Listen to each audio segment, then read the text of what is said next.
Bom dia, boa tarde, boa noite, meus alunos do segundo ano do Colégio Ideal. Aqui é o professor Vitor e vamos dar início à quarta semana do PET 2 de Química. Como você pode ver na primeira tela, o assunto é osmose. Mas, na verdade, o termo correto não seria osmose, seria osmocopia ou osmometria, que é o estudo da osmose. A osmose é o fenômeno. O estudo do fenômeno é um desses dois nomes, osmocopia ou osmometria. São os dois nomes mais usados para indicar estudo da osmose e da pressão osmótica. A gente vai encontrar isso na página 59. Mas como sempre eu faço, a gente não vai direto para os exercícios. A gente explica um pouquinho o conteúdo para que você possa ir para os exercícios. Essa página parece muito com as anteriores.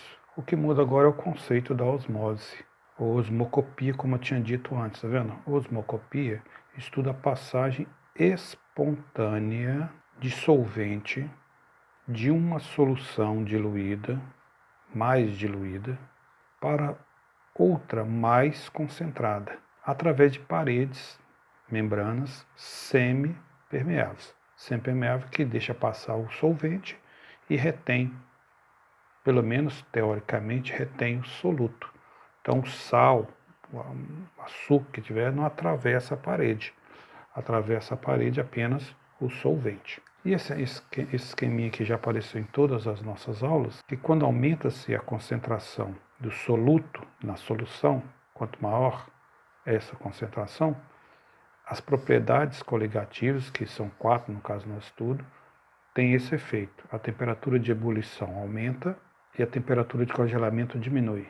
A pressão osmótica, que é o assunto da nossa matéria, aumenta e a pressão de vapor diminui. Então, atenção. Devido ao aumento do soluto, haverá um aumento da pressão osmótica. Aumentou a quantidade de soluto na água, a pressão osmótica vai aumentar. Agora, para explicar a pressão osmótica, nós precisamos falar da pressão de vapor.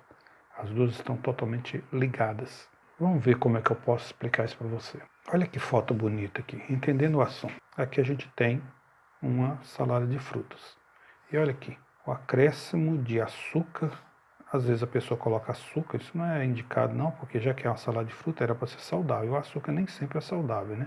O excesso de açúcar não é muito bom para a saúde. Mas tem gente que tem o hábito de colocar o açúcar na salada de fruta. O acréscimo do açúcar produz mais calda. Ué, isso eu estou afirmando. Agora eu vou tentar explicar por quê. E aí no nosso esqueminha, olha aqui, ó, a pressão osmótica simbolizada pela letra π, ela vai aumentar. Agora, como explicar isso?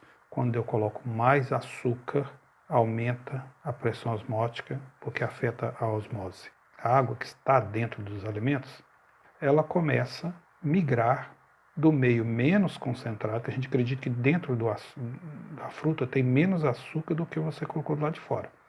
Então ela começa a migrar de dentro da fruta para o meio mais concentrado, que a gente acredita que é do lado de fora. Então você coloca o açúcar, a água da fruta começa a fluir da fruta para o lado de fora. Então você começa a ver um aumento de água do lado de fora, que a gente chamou de calda nesse caso.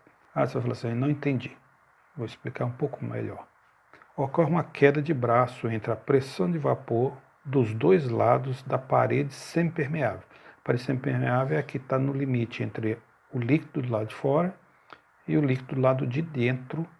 Nesse caso, acredite-se que aqui do lado de fora, na solução, tem mais soluto, açúcar, do que do lado de dentro. E aí, um lado ganha. Então agora a gente vai criar um modelo para tentar explicar esse fenômeno. Imagine que eu tenho um recipiente. Aqui eu tenho a parede equivalente à parede da fruta, que a gente chama de membrana permeável ou semipermeável. Dentro da fruta, nós temos mais água.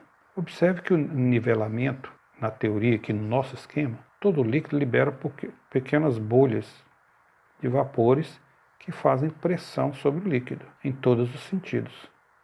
Lembra do esquema que a gente colocou uma bolha e disse que a bolha tem pressão dentro dela, querendo sair? O problema que a gente viu em outra matéria, a semana 1, que quando se coloca um soluto, a pressão de vapor fica menor. Então, naturalmente, começará a ter um desnivelamento. Devido à pressão de vapor que ser maior, ele começa a empurrar a água para o lado de cá. Por que isso acontece? Porque antes a pressão de vapor aqui era menor. Então, como a pressão aqui é menor, é natural esperar que essa pressão de vapor que está aqui sobre esse líquido mais puro empurre a água que passa pela parede semipermeável e vai ocupar esse espaço aqui. Aconteceu que ao empurrar o líquido para cá, ele desceu o nível e esse nível apareceu do lado de cá, apareceu do lado direito. Então agora que vem a estratégia.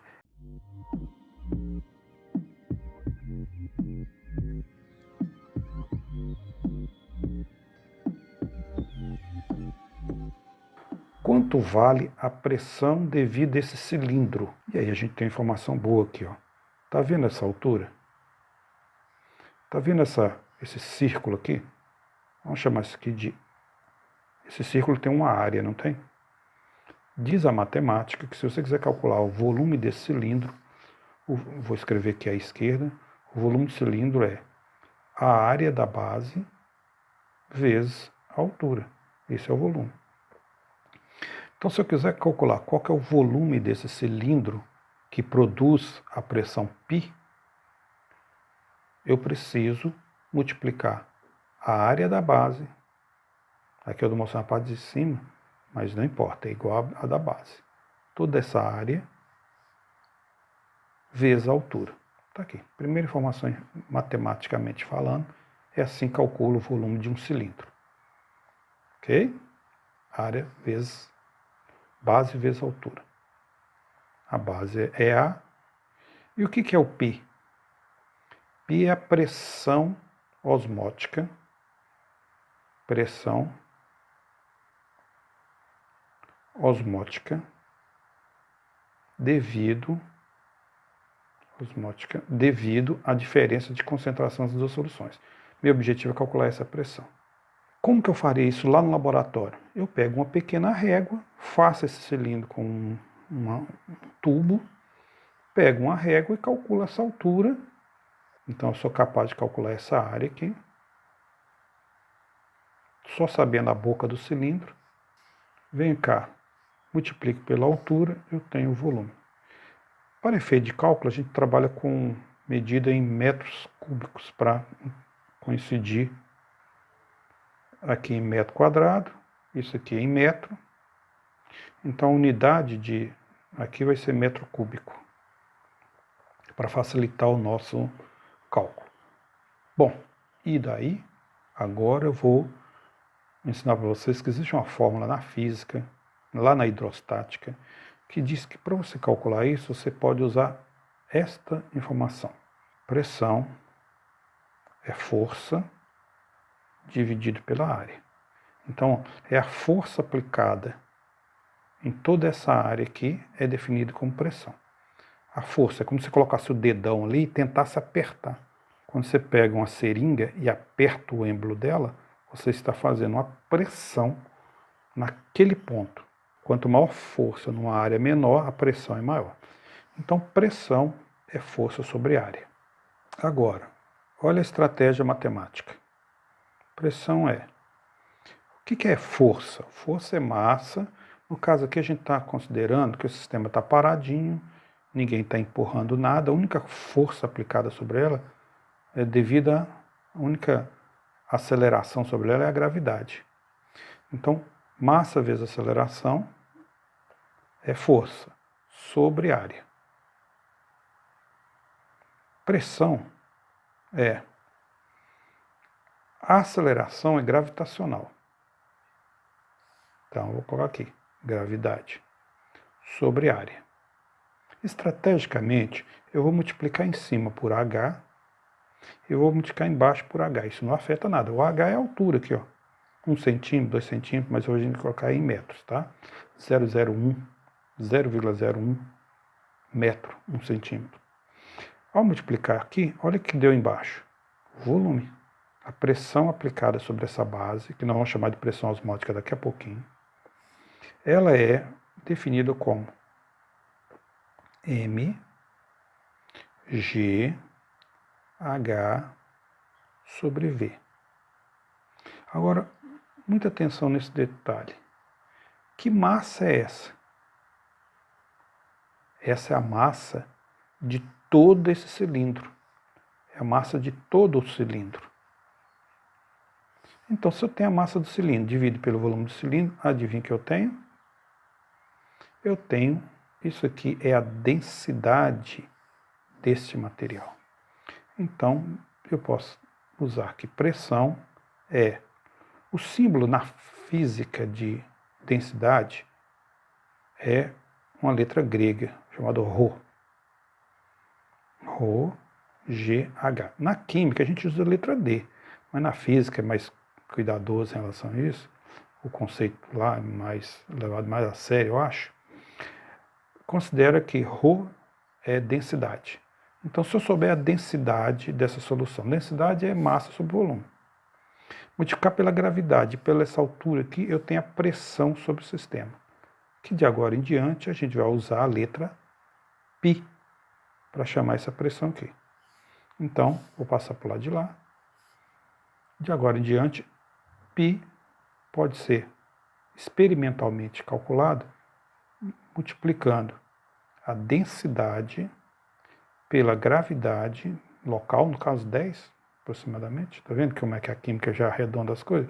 Vezes a altura. Lembrando as unidades. A pressão aqui vai ser a unidade mais usada. Pode ser grama por centímetro cúbico, mas a gente vai trabalhar com quilo por litro. A gravidade é metro por segundo ao quadrado e a altura em metro. Quando a gente multiplica tudo isso, a gente tem a pressão. Tranquilo? Nossa, que teoria complicada. Isso é o lado prático. Como fazer? Eu vou lá medir essa altura, vou medir a boca do cilindro, calcular a concentração. Existe um outro modo de se fazer, que o que acontece com essa solução é bem semelhante ao que acontece com os gases. Não sei se você estudou, mas existe uma fórmula para gases, PV é igual a NRT. A mesma fórmula que eu posso aplicar para os gases, eu posso aplicar para soluções. Vou separar o V, no lugar desse P, eu vou colocar essa letra aqui, ó, porque já que eu estou atrás da pressão, não é uma pressão qualquer, é a pressão osmótica, é a pressão devido à diferença de pressão de vapor dos dois lados. A pressão de vapor dos dois lados, o lado que era menos concentrado tinha uma pressão de vapor maior, e o lado menos concentrado pressão menor. Então, para compensar essa diferença, tem uma pressão maior que é chamada de pressão osmótica. Então, vou colocar aqui, vou passar esse V para lá, colocar assim, pressão osmótica é N, número de mols, sobre V, que estava do lado de cá, passou para o outro lado, R é a constante dos gases e T é a temperatura. Então, de agora em diante, é matematicamente possível calcular a pressão osmótica de uma outra fórmula. Isso aqui, do mesmo modo que aqui, ó, massa sobre volume, do lado esquerdo aqui, é densidade, mol, no caso aqui é mol do soluto só, sobre o volume da solução total, então isso aqui é concentração em mol por litro, que eu vou usar um colchete. Alguns usam a letra M com a perna longa, eu vou usar o colchete. Concentração RT. Quais são as unidades? Aqui, mol por litro. R, geralmente, ele vale 0,082 atmosferas vezes litro sobre Kelvin mol. E essa temperatura é em Kelvin. Quando a gente multiplica tudo isso, a gente corta um monte de unidade e tem a pressão em atmosferas. Vamos ver se vai dar. Agora um desafio. Ó. Ao multiplicar essa unidade mol por essa unidade, tem um mol aqui embaixo. Ó, cortou, cortou. Vamos multiplicar a unidade desse aqui, litro, embaixo, com esse aqui está em cima, porque essa unidade vai aqui na frente. Ó. E o Kelvin que está aqui vai ser cortado com aqui. Qual a única unidade que não foi cortada? ATM. Então, ao multiplicar a concentração da solução por essa constante, 0,082, e multiplicar pela temperatura local, você tem a pressão. Geralmente, a temperatura local não muda, porque você começou esse seu experimento, está apenas a água se transferindo de um lado para o outro, então a temperatura geralmente é constante. Então, vamos entender. De agora em diante, se eu quiser calcular a pressão do ponto de vista experimental, eu posso ir lá e calcular a altura, fisicamente falando. A altura, calcular a área da boca do recipiente, multiplicar pela gravidade, saber qual é a densidade desse material. É fácil calcular a densidade dele, é só você pesar e calcular o volume. Pega esse pouquinho que está aqui acima, coloca na balança, você vai receber a massa. E você já calcula o volume, tem. Então a massa e o volume. Agora, existe um outro modo, que pode ser visto como forma experimental, mas é uma forma mais teórica. É pegar a concentração, quanto de soluto você colocou aqui dentro.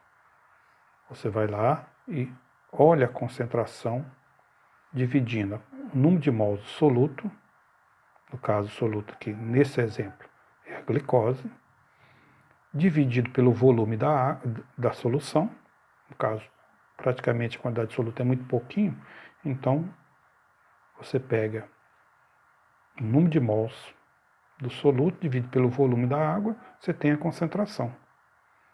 Multiplique por essa constante e olha qual é a temperatura do local que você está. Lembrando que essa temperatura é em Kelvin, onde eu coloquei a unidade dele aqui. Kelvin. Lembrando que para transformar graus Celsius, temperatura em graus Celsius, para Kelvin, talvez você lembre disso, você tem que pegar um X e somar, X graus Celsius, somar 273, para você ter o valor em Kelvin. Lembram disso? Pronto. Eu estou sendo muito teórico, mas isso é só para mostrar para você que é possível calcular essa pressão osmótica. Não é o nosso objetivo, assim, entrar nesse detalhe, mas essas duas fórmulas que eu coloco aqui para você são as fórmulas que você pode chegar na pressão osmótica, ou do ponto de vista experimental, ou de um ponto de vista teórico. Você pode fazer antes o cálculo e determinar qual vai ser a pressão osmótica antes mesmo de você fazer o experimento. Você determina qual é a concentração, quantos mols em 1 litro de água você vai colocar. Você já tem como fazer isso antes de ir para o laboratório. Você pensa, vou colocar meio mol de açúcar em 1 litro de água. Se eu colocar numa temperatura de 25 graus, qual vai ser a pressão osmótica produzida? Está vendo como é que é teórico? Eu não precisei ir para o laboratório. Agora, se eu quiser determinar esse valor de forma prática, eu tenho que fazer o experimento e medir essa alturinha aqui, medir o volume da boca do recipiente. Experimentalmente, nós podemos usar um tubo em U para fazer esse trabalho aqui. Vou mostrar para você o que é um tubo em U que a gente tem no laboratório. Não é tão difícil. Observa bem. Aqui vocês podem perceber que eu posso colocar os dois lados. Aqui fica sendo a minha divisória equivalente a membranas permeável. Aqui vai ter uma solução do lado de cá. E aqui tem outra solução do lado de cá. E aí, se houver uma diferença de altura entre elas, é porque está havendo uma diferença de pressão. Vamos supor que nesse meu exemplo aqui, que haja essa diferença de altura aqui, eu chamei de H. Aí eu venho cá e determino a área da boca tubo. Eu tenho, então, como calcular o volume. O volume é essa área vezes a altura. Como calcular essa área aqui, no caso da boca dele? Essa área é determinada por essa medida. A área é πr ao quadrado. Então eu venho cá com a régua, determino aqui o raio, calculo a área. Calculo a área, vem cá, coloco aqui nessa fórmula, acho essa altura, coloco aqui, acho o volume. Transformo tudo em metro, no caso metro cúbico, e aí eu já tenho esse dado para ser usado nessa fórmula. Vamos voltar lá. Lembra que eu disse que nós precisaríamos da área vezes a altura para determinar o volume? Então é isso. Pego a massa da solução, é fácil, é só você pesar esse tubo, pegar esse pouquinho aqui e pesar. Você tem então a massa,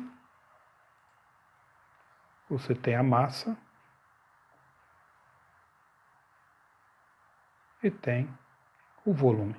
Determinou a densidade. A gravidade é padrão e a altura. Bom, muita teoria, né? Mas eu não queria deixar desse lado, não, que é muito legal de estudar isso. Agora, vamos aos exercícios em si. Puxa, você vai ver que eu vou fazer isso assim, ó. Exercício 1.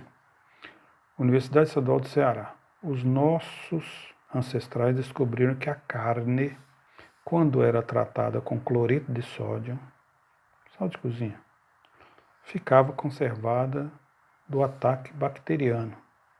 Bom, eles não sabiam o que era bactéria, mas que a carne ficava conservada, né? Esse processo primitivo de conservação é usado até hoje e a conservação é por... O que a gente está estudando? Osmose, né? Mas eu vou mostrar para vocês uma foto para vocês entenderem melhor isso. É comum, quando não tinha energia elétrica para conservar a carne, o pessoal fazia esse varal de carne. Abatia o animal e colocava varal de carne. Isso aqui não necessariamente tinha sal não, tá, gente? Era exposto ao sal. Às vezes faltava até o sal. Não é tão simples ter sal também. Então a carne ficava exposta ao sol quente, ela endurecia e aí você tinha uma carne seca.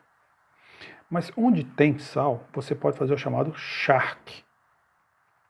Fazer o charque, que é adicionar sal. Aí você adiciona sal à carne. Além de você ter a carne, você coloca então grande quantidade de sal nela e aí ela desidrata. Gente, isso aqui fica lotado de insetos que pousam nessa carne. Assim, nossa, que nojeiro, etc. Só que o sal não deixa proliferar micro-organismos, porque se por uma mosca pousar e deixar lá um ovinho para virar uma outra mosca, o sal em excesso desidrata. Aí eu vou comer aquele ovinho, depois aquela carne é lavada e depois ela é frita, cozida, então acaba não contaminando, pelo menos teoricamente não contamina o dono da carne. Então charque é a carne muito salgada. Então essa questão aqui é mais conceitual mesmo, o pessoal vai estudando, com o tempo vai aprendendo. Então a resposta aqui é a letra D. Ação bactericida. Bom, a ação bactericida do sal não é que o sal vai matar as bactérias. Na verdade, ela não vai deixar proliferar. Por quê? Ela simplesmente desidrata e os micro-organismos precisam de água para conseguir reproduzir. Não tendo água na carne, a carne seca, a osmose desidrata qualquer tipo de micro-organismo. Não é o termo mais correto. Então a questão 1 está feita já, tá vendo como é que é bem simples? Bom, tudo que eu falei está aqui, só de forma teórica. PUC do Rio Grande do Sul. A figura a seguir representa um frasco contendo duas soluções de glicose de concentrações diferentes. Ou seja, duas soluções de glicose com concentrações diferentes, separadas por uma membrana semi-permeável. A gente representa uma membrana semi-permeável. Essa sigla para facilitar o entendimento do termo membrana semi-permeável. Eu já fiz um experimento desse com uma vela de filtro. Cortei a parte de cima, fiz um copinho com ela, serviu para fazer a troca de soluções. Então vejamos. A concentração da solução A é 0,2. A concentração da solução B é 0,5. Então, no início, a concentração de A é menor que a concentração de B.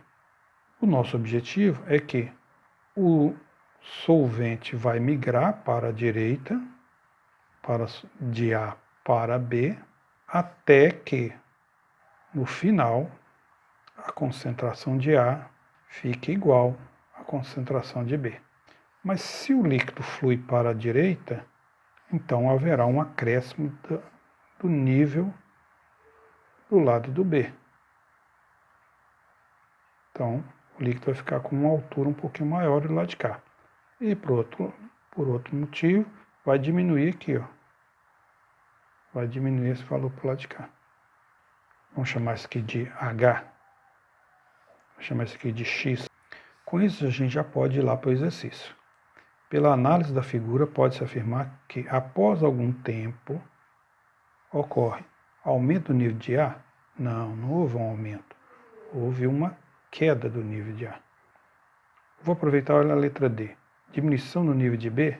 Também não é uma diminuição, é um aumento. Agora vou falar de concentração. No começo, A era menor que B. A 0,2, B 0,5.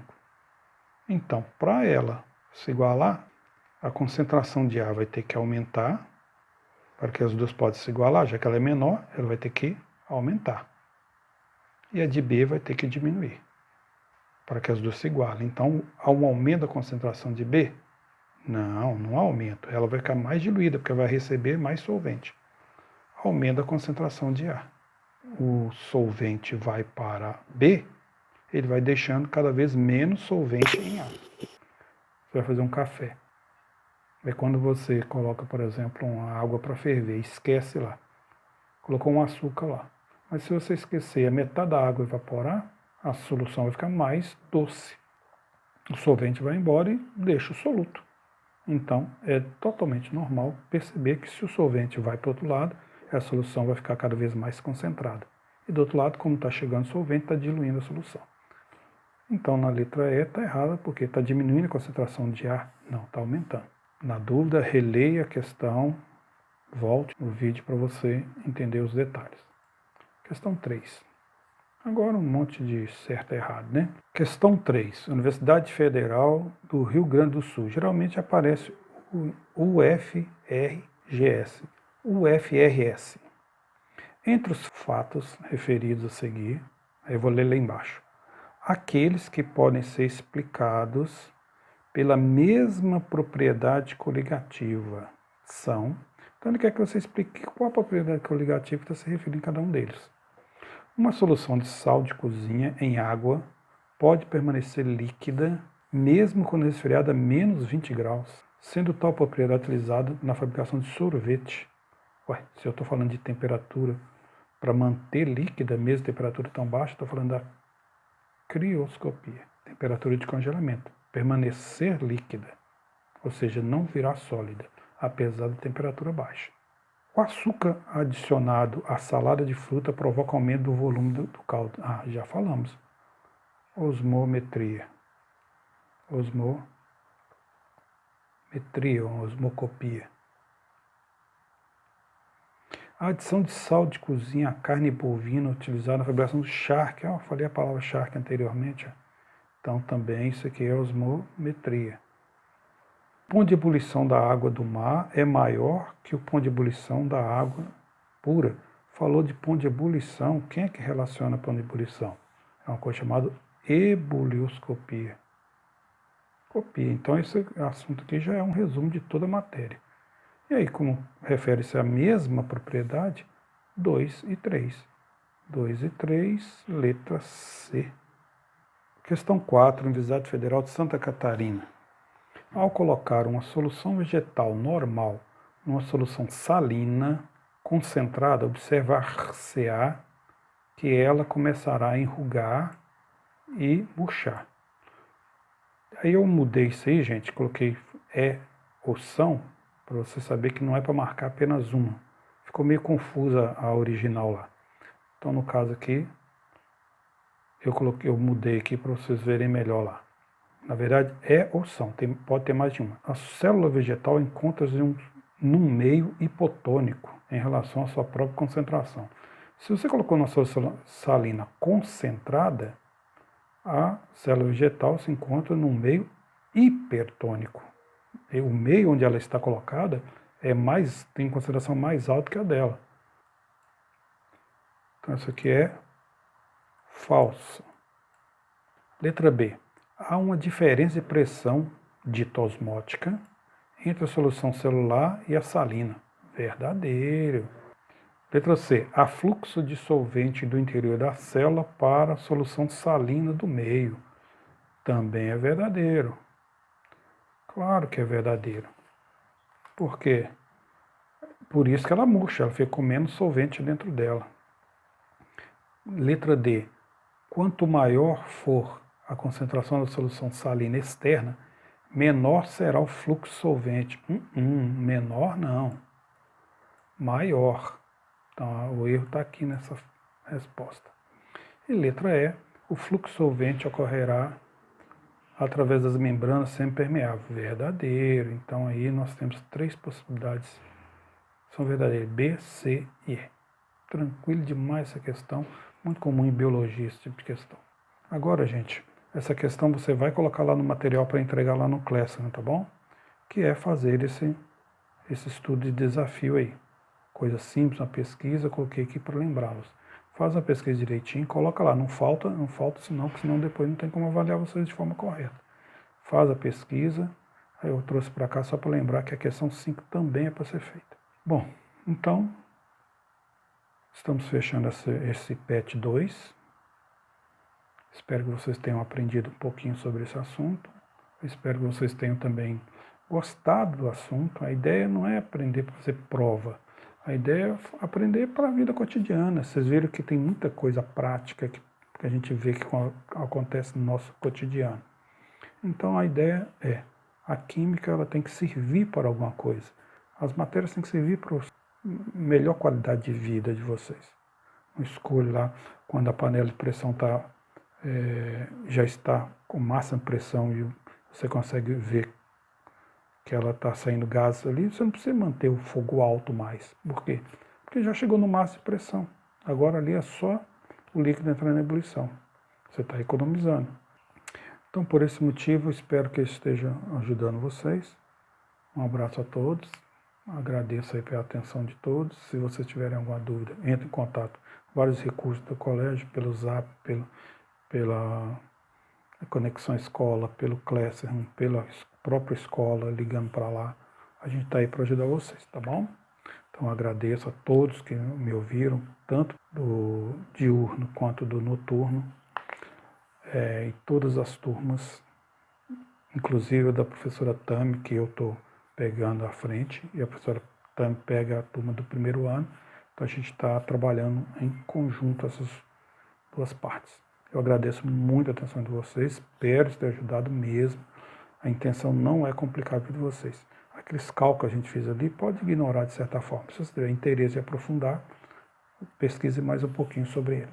Ok? Então, para todos vocês, um bom dia, uma boa tarde, uma boa noite. Tchau.